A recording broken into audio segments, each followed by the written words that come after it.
Прекрасным способом проявить свое желание жить в красивом мире, пообщаться в неофициальной обстановке и подышать весенним воздухом воспользовались все сотрудники организации района.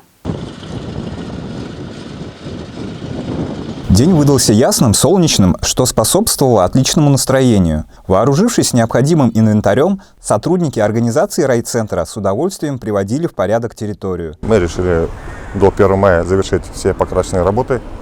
Это нанесение разметок пешеходных переходов и, как я уже сказал, покраска ограждения.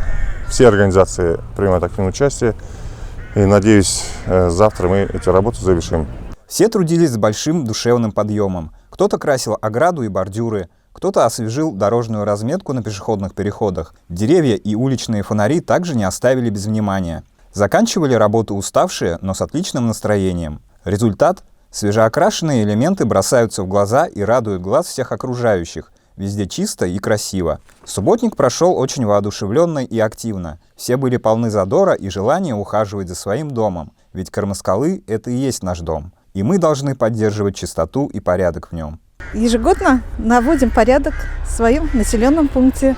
Мы этому очень рады, потому что здесь мы живем, здесь мы растим своих детей. И порядок, чистота – это залог нашего здорового будущего поколения. Если вы здоровы, если вы любите свой родной край, превращайте ее в цветущий сад.